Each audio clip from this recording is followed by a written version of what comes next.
My book, Girl in the Creek, is about a woman named Erin who wants to write a true crime book about missing people in the Mount Hood National Forest, a place where, not coincidentally, her brother vanished 5 years earlier.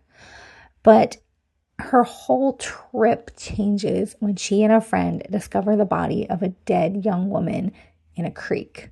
A young woman whose body has strange mushrooms growing on it.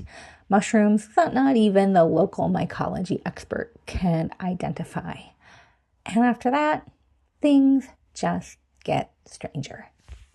I'm not going to start this conversation by actually asking a question about the book. I'm going to tell you I was at an event in Chicago where it was Chuck Wendig was doing an event for the release of Staircase in the Woods, which is fantastic. And I was there with I bumped into Becky Spratford, um, and I was talking to Becky, and we were just catching up with books that we've been reading and that we're excited about. And I had said that I just read your book, the one that we're here to talk about, Girl in the Creek, and she had read it too, and we were like just talking about it, and we both had this thing where it was like we knew it was going to be good, but damn. And I don't want to put words in her mouth, but that was basically the general idea, was that we were like, we had this kind of feeling that we were getting into something that was like going to be like solid, but it ended up exceeding those expectations. So I just want to start the conversation by saying that even if like someone's enthusiastic about this book, it's probably going to catch them by surprise and be a little more than what they expect. Well, that is like so awesome to hear. It actually like kind of like blows my mind. Yeah, because I'm very familiar with Becky, and I think she's like such an amazing thinker in this field, and yeah, that's really cool. Yeah, and Becky's word is Bible to me. If she says something about something, I trust it because I've never seen her be wrong or hyperbolic or anything. Like when she says something, she knows what she's talking about. I feel like she's a really like she's a good reader too. Like I feel like there are some people they read a book and they just sort of like skate across the surface of it, but I think she really pays attention to all the different levels that happen in a book and like really works hard to put together all the little breadcrumbs and pieces that the author puts in a book to kind of like put together that puzzle. Yeah. So yeah, I read her review of this book and I was like, wow, if nobody else gets this book the way Becky did, I will still be happy because yeah, she really got it. Yeah, that's good. And I hope I'm in the same category, even if not, I really enjoyed it. So, that's good too. That's excellent. There's several here's what I'm going to say about the conversation about this book. There are different directions that my mind wants to go in to kind of like talk about, but there's also this is definitely one of those books where there is things that I don't want to overstep because um, there's a good like a feeling of discovery that is good that I don't want to interfere with. So if for people that are listening, if I pause and I say, "Hey, Wendy, should we talk about this or not?" It's because I want to preserve the reading experience for people because, um, like I said, it for me it was more than I expected. Um, and so yeah, that's just kind of like a for the listeners or viewers. Just want to give you a heads up. I might tiptoe around this one a little bit, but that's why. Um, and from the description of the book that's on the back of it, the kind of main selling point is Erin um, has a brother that went missing, and she wants to go find him. And this takes her to this small town where she kind of gets into more than she expected. But even in the description from the book, it says very powerful forces from this world and beyond, hell bent on keeping their secrets buried. And I'm just going to say this to you, very cleverly worded. Well, I did not write that. That was entirely done by my editor. And I saw that and I was like, yeah, that is very cleverly worded. Wow. Way to say everything you need to know about this book without giving away any of the real details. Way to Yeah, go. They're yeah, smart because at Tornite Fire. they did a good job. Because like sometimes you don't get enough, sometimes you get too much, but like the way that specifically was worded, I didn't even think about it. I was rereading that cover copy when I was preparing, and I caught that line, and I was like, great, that's great, yeah, that's great. So, um, but let's talk about the cover. First of all, the cover image is very, very kind of, it grabs your attention, and it's a, as the title says, girl in the creek, and you can see what looks like the body of a woman kind of laying prone, assuming in water, and a lot of mushrooms and stuff growing out of it. So let's start with the cover. How did you have any input into that, or how did that come Did. about? The story of the cover is pretty rad. We started having Kelly Lonesome, who is my editor at Tornite Fire. She like said, let's have a discussion about what we want this cover to be like. You know, send me pictures of stuff that you would be influenced you and your thoughts, things that like styles that you think would be cool, any images that you would like to see. And I just sort of like launched a ton of images at her, and then she launched a ton of images at me, and she said, I was thinking maybe something along the lines of these covers. And she shared some covers that were from books by T. Kingfisher that had come out from Tor. Mm, And I was like, oh, I love those. And she was like, you know what? That artist's name is Greg Ruth. And I'm going to check and see if he's available to do your cover. And he was. And no. so one cool thing to know about Greg Ruth is that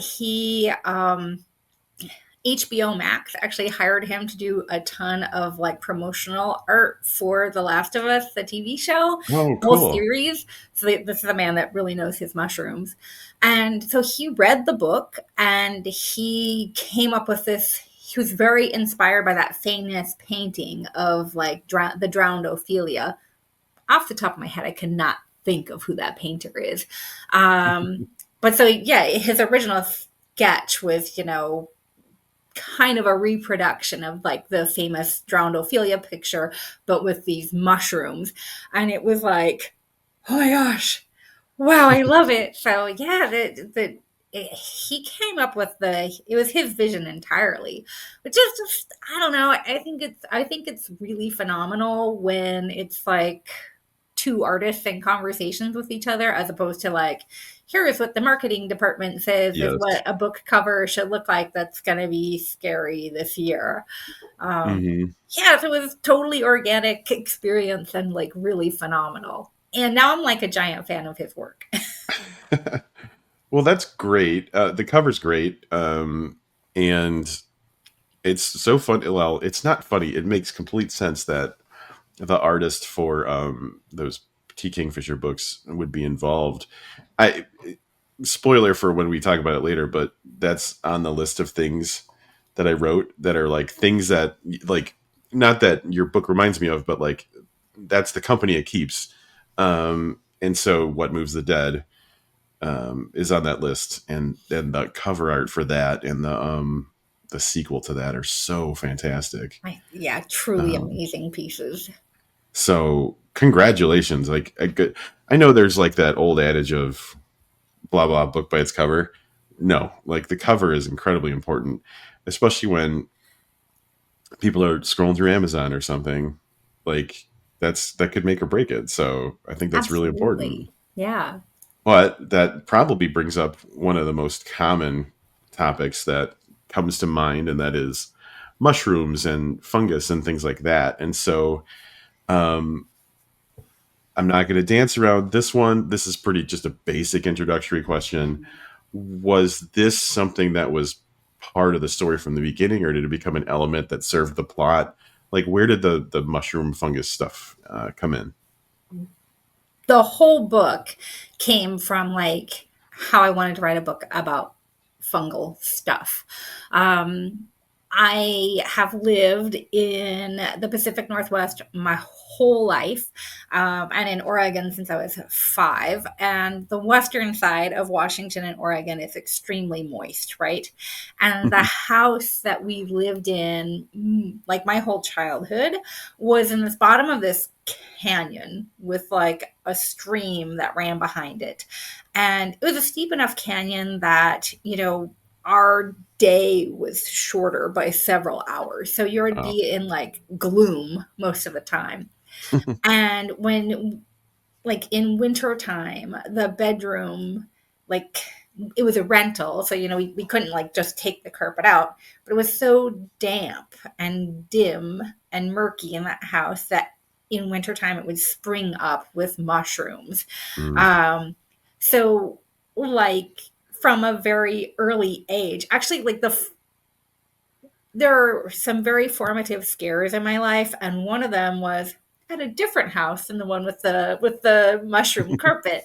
Um, on the back side of the shed, it was all covered with some kind of fungus and wasp nests.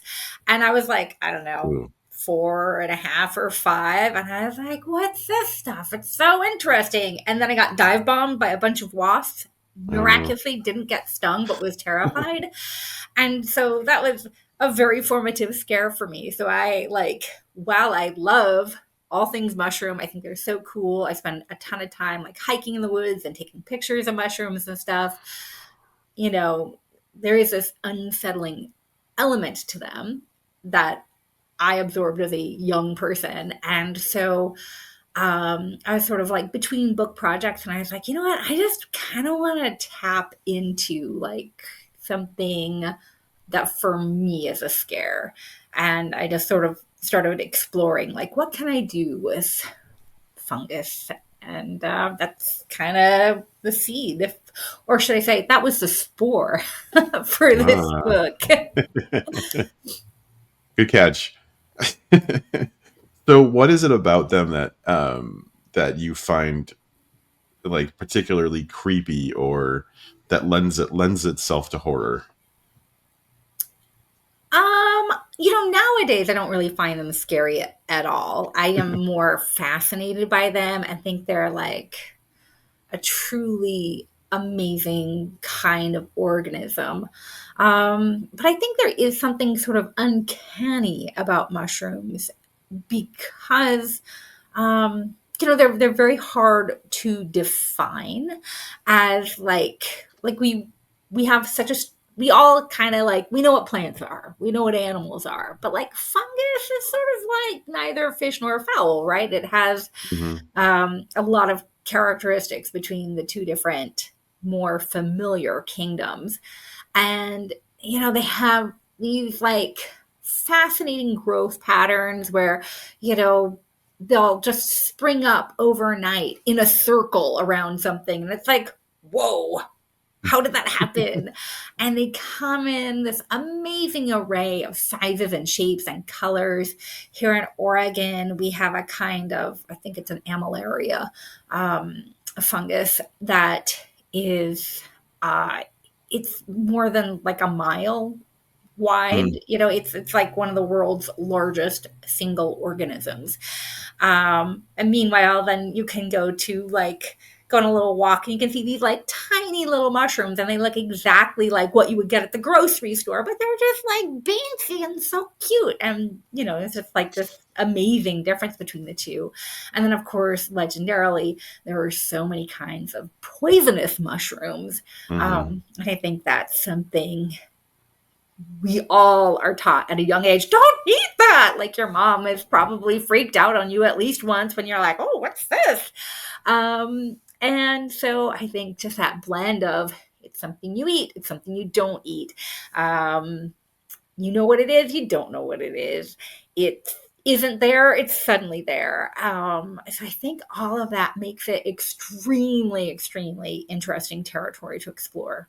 Also, when I first started getting serious about writing, it was like the early 2000s, and that was sort of like the pinnacle of like the zombie era of fiction. Yeah. And in that time frame, everyone began, before even The Last of Us came out, people were like obsessed with that zombie fungus that there's a couple different versions of it that afflict different kinds of insects, and it's like such a bizarre and Yeah. horrific thing that I think it was, I'm sure for most people, that is like the most unpleasant and horrible version of a fungus that could exist. And yeah, I'm glad that The Last of Us picked that ball up and ran with it.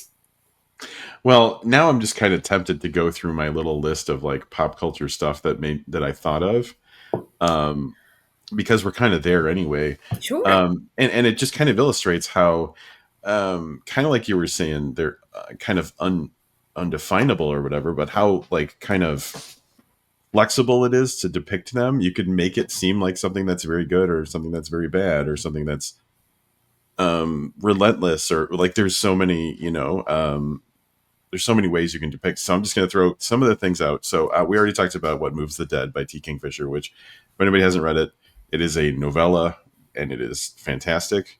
And I'm interested to see if any of these are, obviously, I'm assuming some of these are things you've already thought of, but I'm just happy to say that I got to connect it to three of my favorite TV shows, which are The X-Files, Hannibal, and Fringe. Ooh. So the X-Files episode called Firewalker, which I think is in the second season. Um, it's like it's a volcanic situation where there's like a scientific team and there's a volcano.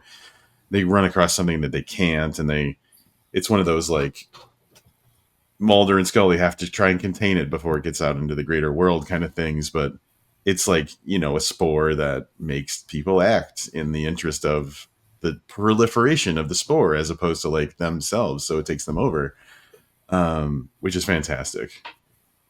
I Um, have not seen that episode since it aired, but now I'm like, ooh, I gotta go back and rewatch that. Firewalker, and it's got Bradley Whitford, the guy from like West Wing and stuff. Oh, You know what oh, I'm talking about? Bradley Whitford. yeah. Anyway, young Bradley Whitford in that one. So yeah, fantastic episode and an interesting depiction of that. Hannibal. I don't know if did you watch that show? I haven't seen it. I Oh, know it's great. I just haven't seen it yet. this one you might like this. The second episode of season one. So the second episode that aired, the bad guy was burying people alive. He was basically putting them into like a diabetic coma with insulin, Jeez. burying them alive and keeping them alive, but having them like he buried them with like some form of mushroom or fungus or whatever, because his whole idea was that um, like the people he was burying were dying for connection, like they really wanted to connect but they couldn't, and this fungus was like reaching out to people and trying to like connect with them. And so he had this really twisted vision of like how he was doing them a favor by finally giving them the connection they were looking for, because it would like kind of network things together. But it was like he was kind of a serial killer. So really That cool sounds episode. amazing. That sounds And really then amazing. I know. And then I don't really remember this one as much, but there's a Fringe episode called Alone in the World. And some kids are playing around in like some storm drain or something and run across something they weren't supposed to. And it ends up being this like weird fungus thing that I'm assuming science messed with, because that was the whole idea of Fringe. And like basically it was trying to take over. It was just growing rapidly and like Oh, taking the people of the town and like I think and like assimilating them kind of. So that sounds kind of a super cool thing fun. too. Yeah. So That's good not hard to stuff. find in pop culture. No. And then also to a degree, I think about Jeff Vandermeer's um, Southern Reach stuff a Yeah. little bit, Have you read because his ambergris books? no, Because like they are explicitly about, like, there are these like mushroom characters in them. And Awesome. yeah, his book, I'd say that Finch in that series is like one of his most accessible books, and it's awesome. It's just magnificent. It's so fun. Kind of like science fiction noir with mushrooms. He does incredible. Like I don't know how his brain functions, but like No one does. It's he's like a yeah, miracle. he's he's a really interesting writer, and I had the opportunity to interview him when Annihilation came out, and he was super fascinating. Wow, cool. Um, so yeah, I always like that dude. Me too. He's great. So yeah, the idea of like that type of thing, fungus or mushrooms and stories, is something that I think you're in good company. Is the way that I wanted to say it. Is like because I don't want you to think I'm saying this is a story that's been said. I think that there's so much that can be said and like used with that kind of type of story that I love seeing people's approach to like what does that mean. Um, and I will say without spoiling anything yet that some of the stuff that I saw you do in this story, I found very unique and impressive. Thank you. Um, that maybe we can talk about, maybe not. But yeah, it's just such a cool kind of idea to include that kind of thing in your story. Thank you. Yeah, I feel like, let's have mushroom horror be like like a real category along with like werewolves and vampires and zombies. Now you got mushrooms. That should just be like a given.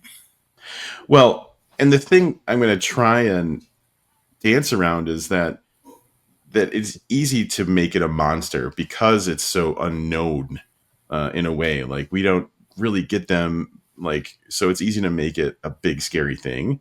Yeah, But exactly. kind of like that Hannibal episode, this person saw something really like positive about the fungus, and Yeah. so I think that with elements of your story I'm not going to talk about, like you kind of questioned like, is this thing that's happening involving mushrooms necessarily good or bad?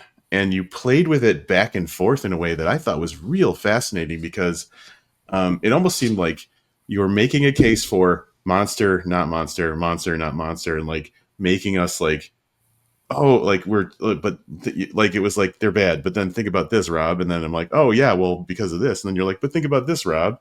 And it was cool how like I had to like keep assimilating new information to try and make up my mind about what was going on. Ah, that's awesome. Well, for one thing, I mean, in general, like fungus is like a plant, like one of the heroes of our planet, like just thinking ecologically. I mean, when trees came on the scene, lignin, which is like the most important structural like component in trees, it's like what makes wood. It was completely new and nothing could break it down.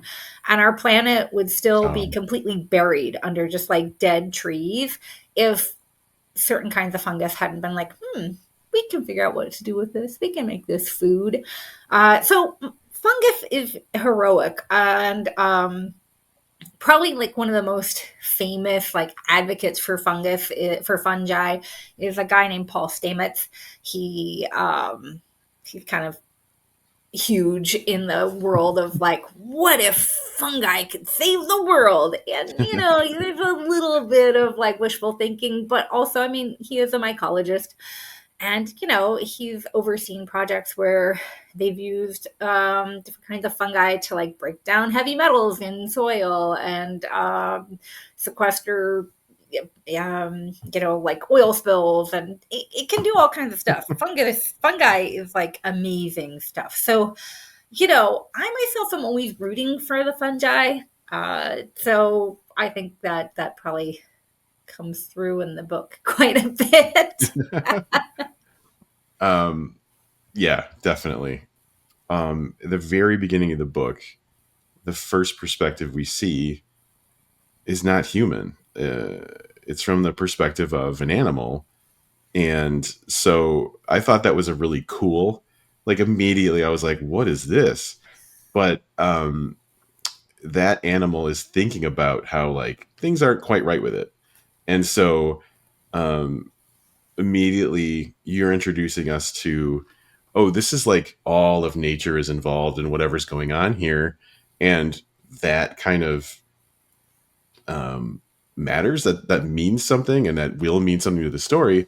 But also like you immediately kind of introduce a thing called the strangeness, that this animal is like feeling strange basically. And I thought, what a way to hit the ground running. So how, can you talk about that at all, your idea to start the story from like Sure.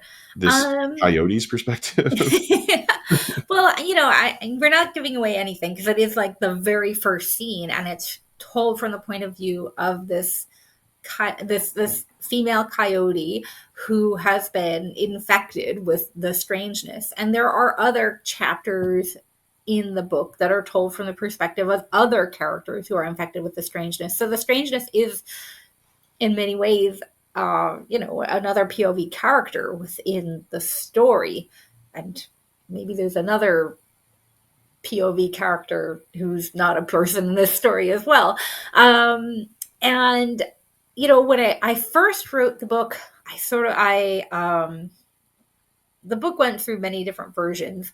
The very first version was rather different, and I made it about 30,000 words in. I read Sylvia Moreno Garcia's Mexican Mexican Gothic. Gothic, which is another fungi story. And I was like, I'm going to take this fungus in a different direction.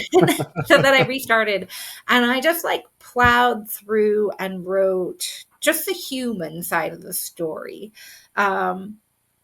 which is, it was just like written, it was just like a fun, zesty adventure story is basically what it felt like. And I knew that I didn't just want this book to be just a fun, zesty adventure story. Although, I mean, that's great. I love a book like that, and it was so fun to write.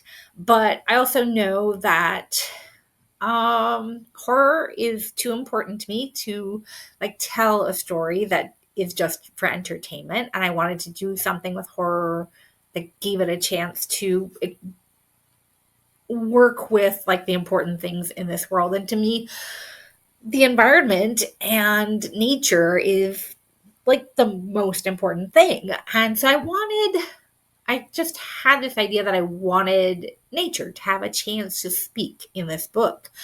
And I had the idea of maybe writing from a non-human perspective. And I was like, oh, man, I hope I can do this well. So first, I actually wrote a different short story, which was called, it wound up being called An Infestation of Blue, which is a story told entirely from the point of view of a dog who's been like, had its brain upgraded with like science. And so it's starting to like use language, which after writing that story, which I found I had a great time with it, and it actually got nominated for the Theodore Sturgeon Award when it got published by Analog. So I feel like other people really liked it too, and maybe it worked.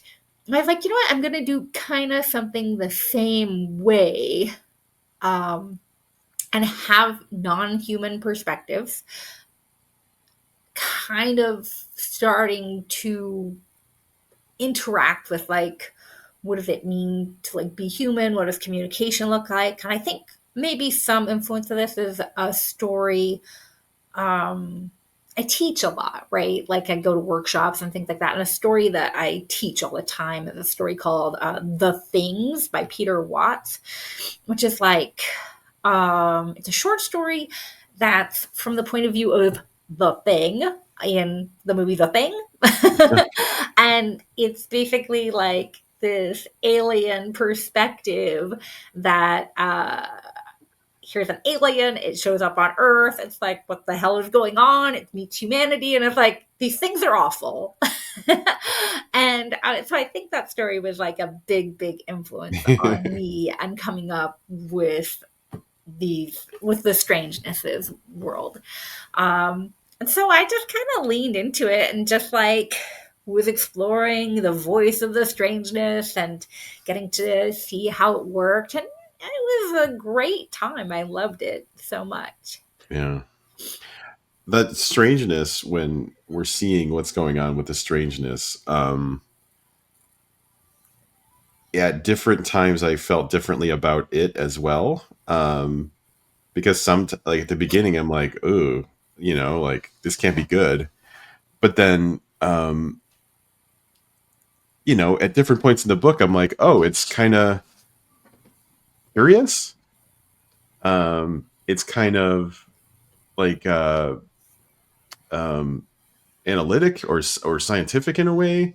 So it was interesting to evolve my idea of what the strangeness was and why it was acting the way it was based on its observations or its intentions throughout the book too. So that was a cool kind of like reveal of like it's not just like it's sophisticated. I guess you gave it a sophistication.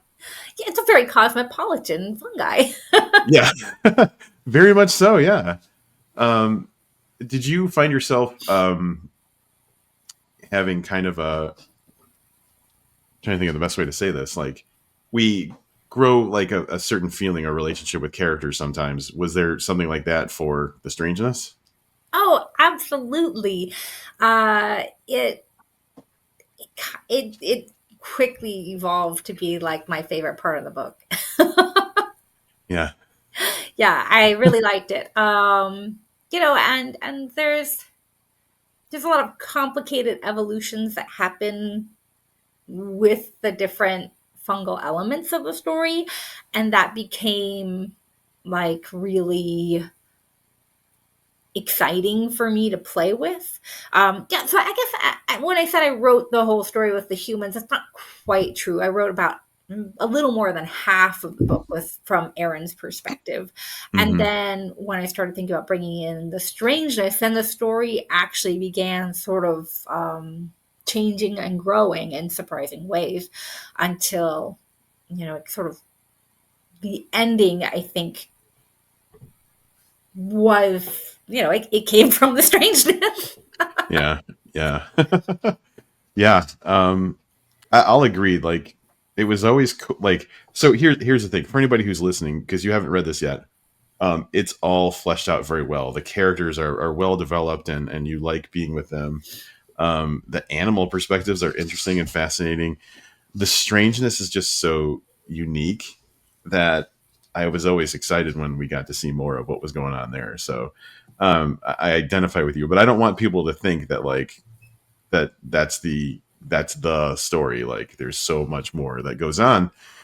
And as part of that, yeah, it says he isn't the first hiker to go missing in this area because Erin goes looking for her brother, but he isn't the first hiker to go missing. And so there's this missing persons kind of element. So the human element, part of that is um, that there's like this mystery of why do people go missing around here, um, and so I feel like Erin comes out with obviously because she loves her brother and wants to find her brother, but the book has kind of a sense of justice about it too, in a way. So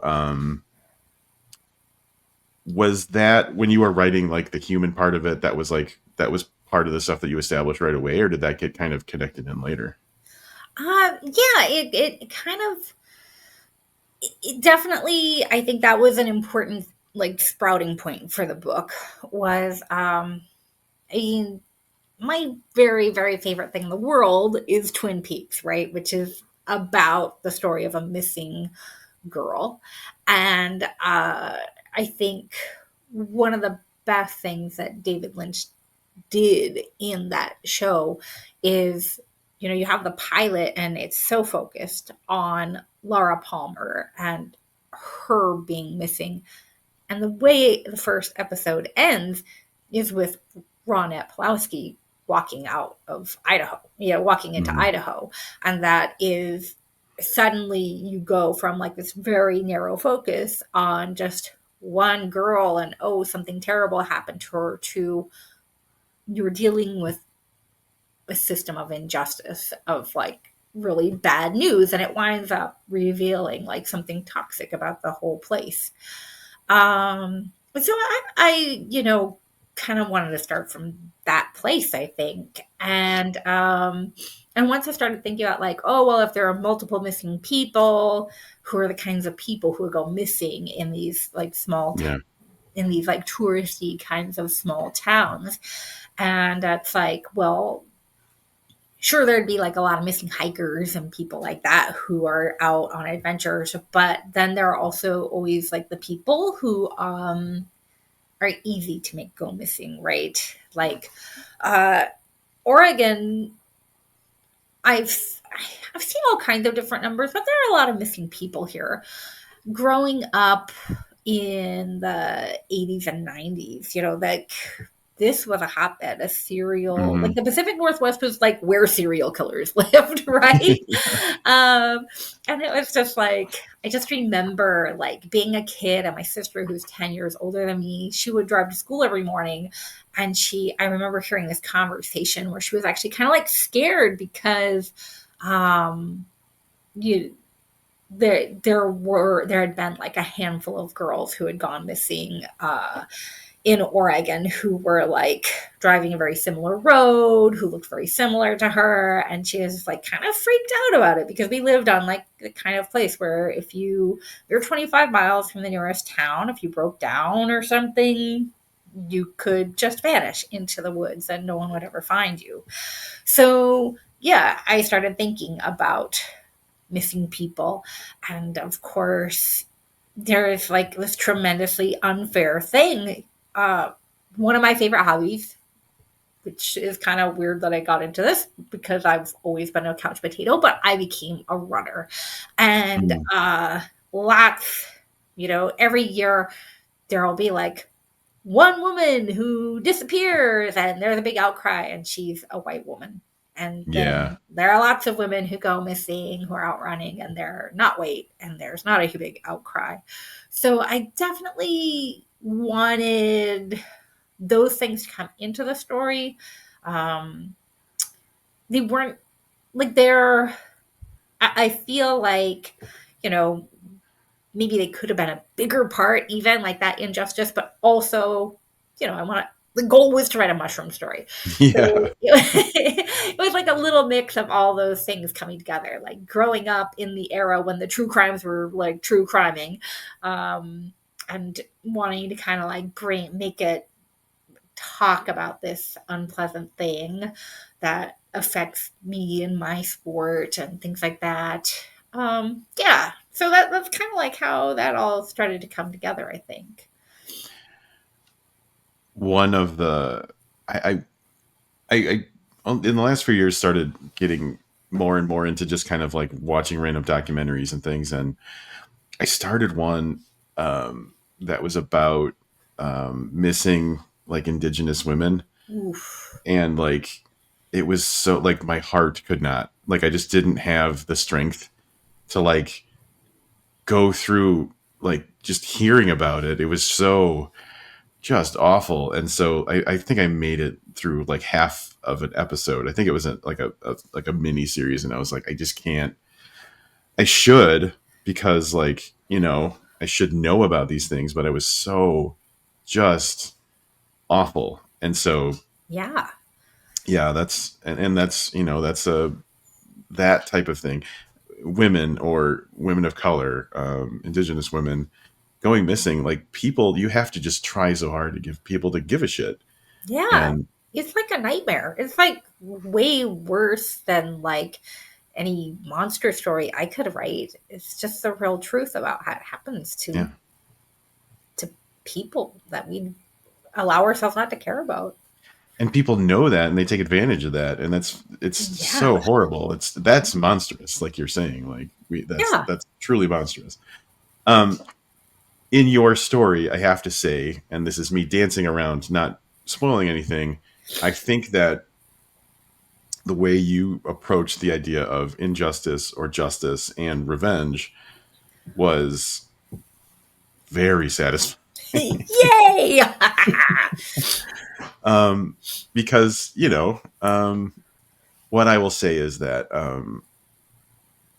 I got a feeling of like sometimes things can only get pushed so far before something's going to push back.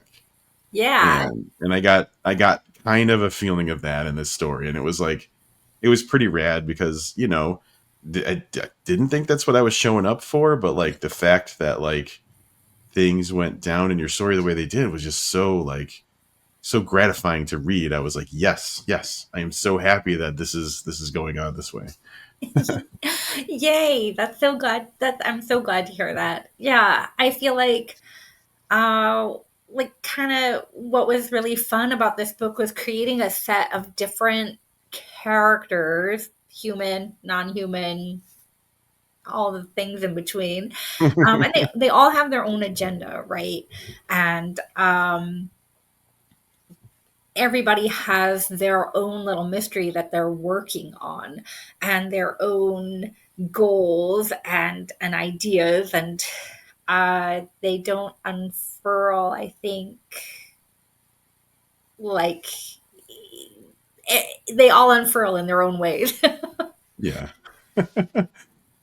It's so, and I'm just going to talk to the listeners right now. It is so hard to like not unravel a thing. But I want you to know that like these things exist, and that I was very, and this goes back to when I was talking about like talking to Becky, um, about how we were like, damn, um, it just there's so many different elements of the story that you get so well, you do so well. But I don't want to ruin that for anybody. So knowing that injustice and stuff like that is addressed in a very creative, unique way and very satisfying way, I think is something that anybody listening needs to know. So if you want to show up for a story like that, you're definitely going to enjoy this.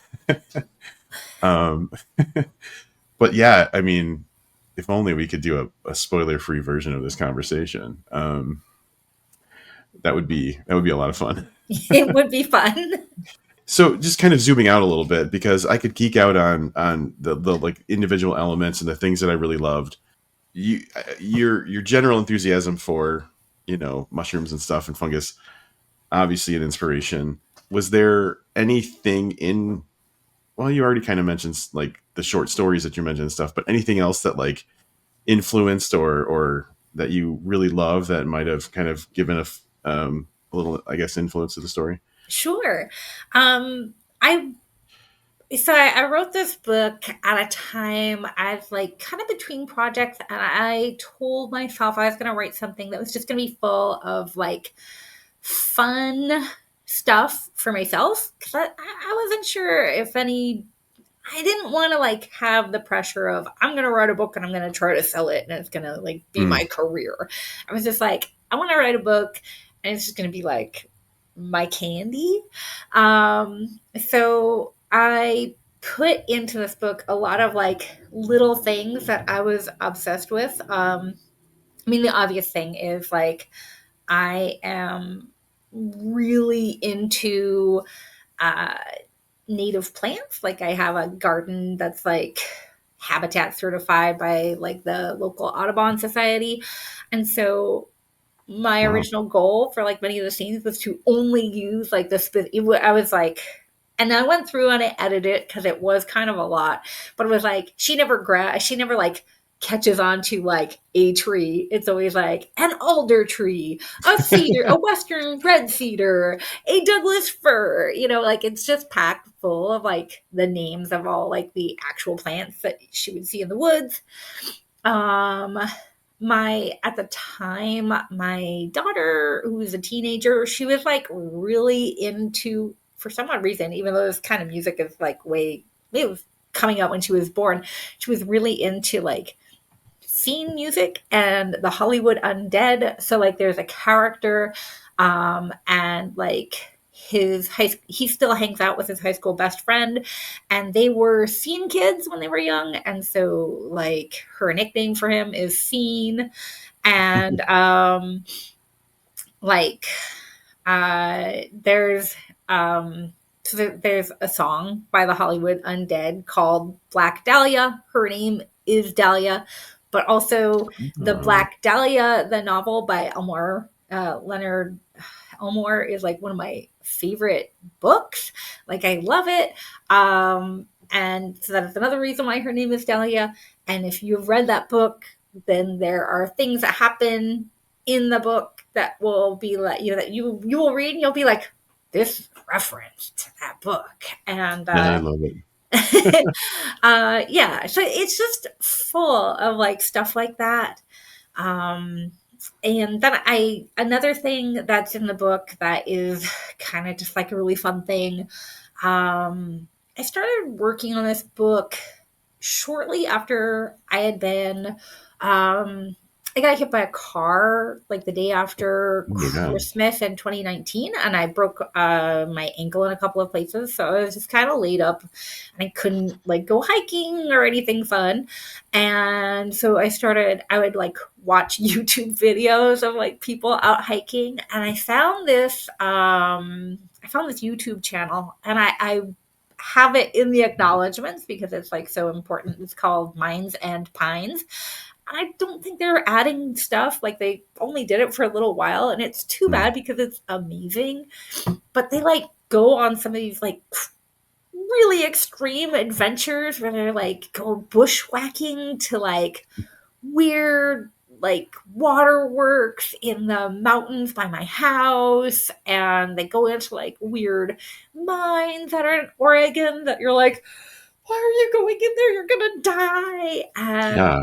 actually, like those videos were like hugely inspirational for me, because like there's a lot of references in this book to like Oregon history and going to like mines and old ruins, and yeah, just good fun stuff. That's awesome. One thing I'm curious about is, first of all, I love little Easter eggs like that, and especially like if you know and recognize them, there's nothing that feels better than that. I know that's yeah. Um, have there been early readers who are either big nature lovers or big Pacific Northwest people, and like what's their reaction been? Because before you answer, I want to say that like you said that instead of saying a tree, you named a specific tree. That was never something that was like annoying. It just felt right. So I don't think anybody's got to worry about being like beaten over their head with like the names of plants and trees and stuff. It just works. So Oh, no good. worries there. But like, yeah, have you heard from nature lovers or like people of the area? Anything about your book? I haven't really heard anything from anybody in the area yet. I did talk, like back in February, I talked to Kat Silva. She is like, she has like a small press that like publishes actually like eco fiction, and she's into hiking and stuff. And she seemed like she liked it. So Cool. yeah. And then my natural next question would be like, is there part of your promotional push? Are you looking at like the mushroom folks and stuff, or like little kind of subcategories of people to like nudge about this, or is that not something that's really been thought about? I probably really should. Like, I feel like that would be like a very smart thing to do. I haven't done it yet. I had sort of talked. And actually, that's maybe I'll work on that this week. There's this really fantastic organization here in the Portland area that's called Bark for Mount Hood, and they work to protect the Mount Hood National Forest. This book is set in the Mount Hood National Forest. And last year, I went on this really cool free educational walk with them where they brought in a botanist and we looked at different kinds of lichen. Um, I was liking that walk, let me Oh, there tell it you. is.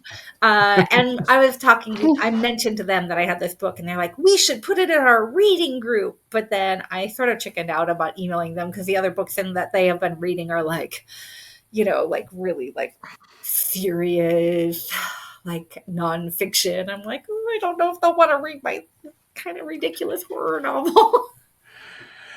Here's what I'll say about that. First of all, from my perspective, who I'm an outsider to all of that. I feel like you really honor all of nature in this book, and Thank you. so possibly you might have a group of people who are like, we're never represented, or the things that are interesting to us are very infrequently represented. Like that could be a group that really latches onto it, as like, hey guys, look, someone got it right, and it's a really entertaining story. So I don't know if you should shy away from that. I think that would be, it would be fun to see that reaction of people who are really kind of informed. And for listeners off podcast, I was telling Wendy that my girlfriend has a really good friend who's like a mycologist, and I want to get her to read this because I'd love to see what her reaction is to this. But I think that you have a potential like niche audience that could really latch onto that. Aw, thanks. You've Yeah, inspired me. I'm gonna get on that. because I feel like, and you can tell me if I'm wrong, but I feel like a lot of so your depiction of nature in this book in all of its forms is really respectful of nature in all of its forms, right? Yeah, I mean that was the goal. Yeah. So who wouldn't want? Yeah, I think you got potential for some cool audiences. Um, yeah, that would be great. Yeah, thank you. I feel yeah, that's inspiring and fun. It makes me feel yeah, I should really work on that. And I will say, I know that my girlfriend had mentioned this to her friend, and the response she got was, "I keep seeing that cover." So I feel like sometimes just seeing something that's like in your realm, Yeah. it makes you more interested to investigate. So yeah, I think that there could be a natural interest there. You are Um, very smart, Rob. you know what? I wish I could promote myself as effectively as I give people ideas to promote their stuff. um, I'm kind of curious because we're new. We just met. To hear a little bit about Nightmare Magazine, if you don't mind doing a very Yeah. radical shift. It's not a radical shift. It's still the wonderful world of horror. Yeah. Yeah. Well, first of all, one cool thing about Nightmare Magazine that I just realized the other day is that we're going to turn 13 this year in October, which is Wow. great. I wasn't with the magazine its first couple of years. I was invited to be the assistant editor when it first started. Can't remember exactly. So the magazine is owned by John Joseph Adams, who is the publisher of Adamant Press, and his first magazine that he started was Lightspeed magazine. And then Oh, I remember then that. I don't know, like 2 years later, he started Nightmare, and he had some partners, and they left. And in 2014, he was like, I know you just lost your day job, and I need some help running these magazines. Can you maybe help?" And I was like, "Sure." At that time I was still paying off my student loan, so I was like, "I'll do anything to make some extra money." Yeah. And yeah, so I came on as the managing at that time I think my title was like managing slash associate editor.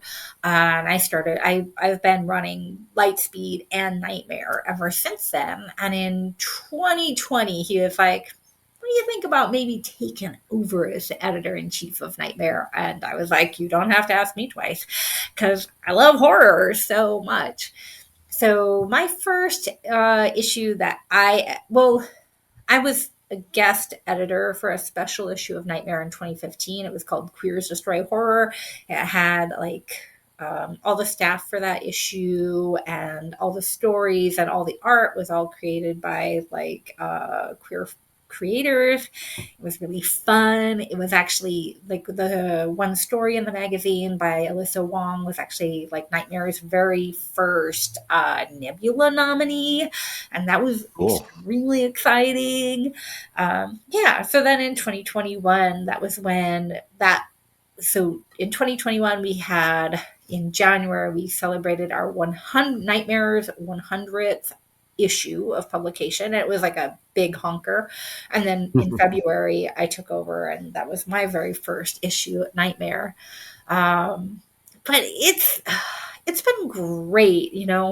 We have both nonfiction and fiction. And through it, I've gotten to work with some just truly outstanding folks in the industry, worked, Stephen Graham Jones, Paul Tremblay, Gemma Files. Those are just like Caitlin Kiernan, those are just like the legends, but also like new voices. It's always been a market that's like a place where writers kind of have come to before they're famous, and it's been cool to see how people have grown, and I just love it.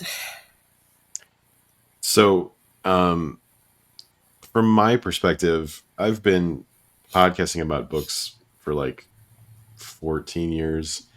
Not always about horror, but I knew Paul Tremblay before Head Full of Ghosts, and so one of the things that I find most gratifying about being in a scene for long enough is to see those careers blossom, or to see those like new talents suddenly be like the elders of the thing. And so Paul would be one of the ones for me where it's like, um, yeah, I caught him early on, and I really love to see the success that he's had. So has it been kind of similar for you, like being so consistently with a publication, and being involved in the community for so long? Like, is that something that you find cool, is like watching people grow and like succeed in things? Oh, absolutely. It's so neato to like work with a writer and then like see them like have some giant breakout success and be like, I knew them when they were like a little nobody, that kind of thing. I'm trying to think of any examples. At the moment, of course, I'm completely blanking. No, I know. I think, a good example might be one of the first stories I got to edit at Lightspeed was by Thomas Old-Huvelt. He's Oh a yeah. Dutch writer. And then, like the very next year, his novel Hex came out, and it was like kind of like an Yeah. instant hit. I love that guy. His books are so creepy. I think he has a new one coming out soon, and I can't wait. So Yeah, good. people are posting pictures of arcs of that, and I'm Yeah. like, oh, Why don't I have an um, arc of that? I know. Yeah. So Yeah. it's a perfect example would be Gwendolyn Keast, right? Like Oh yeah. she sold us some stories at Nightmare. Like one of them went on to like win the Stoker Award, and then like it's like I got to blurb like her very first novel, and now she's like a bazillion novels in, and is like has won all kinds of awards, is super famous. It's like, wow, this is It so is pretty cool to cool. see that happen for her. Yeah, Yeah. so I feel like that is like one of the like really great things about working in short fiction is that so many writers do like that's kind of like how they break into the world of writing. That's how they Mhm. like learn to hone their craft. And so you get to see them just grow and bloom, and it's pretty rad. Yeah. Well, but that makes you a very important rung on their ladder. I hope Um, I hope it's a good wrong. yeah, well, absolutely, because like those opportunities, when they get them, it's exposure, it's experience, it's all these things. It's another block to build on, and so that's got to feel pretty good too, that you're giving an opportunity for people to like, you know, Yeah, grow. I definitely that's one of the reasons why I really have liked working with John Joseph Adams, right? Like because his press he runs it with, great integrity, and he runs it, you you sell a story, you sign the contract, you get paid. You don't have to wait around. He's never once called somebody up and been like, oh, sorry, I spent your advance. He's like, he runs it like a business, and we make sure, we try to make the experience a good one for people. And Yeah, so I think I really like that about being. I know that not all small presses are like a great experience for all writers. Hearing a lot about like some bad ones right now. Yeah. Um, and I'm just, when it works, I think it's so nourishing and so helpful for writers, and like it really gives them fuel to keep going in the work. Yeah, 100%. I totally agree.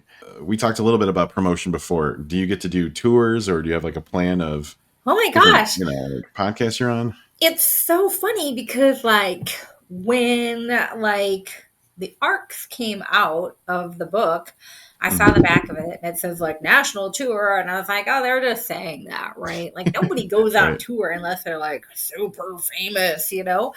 And then like I get like an email and they're like, well, these are the bookstores that have reached out to us and where we are hoping to send you. And I was like, wow, yeah. So in July, I'm going to, I'll be having an event on the day that the book launches here in Portland. And then I'm going to fly to Denver to go to the Tattered Cover. Then Oh, I nice. go to Rogers, Arkansas, which has Underbrush Books, which I guess has an amazing horror section. I'm really excited to check it out.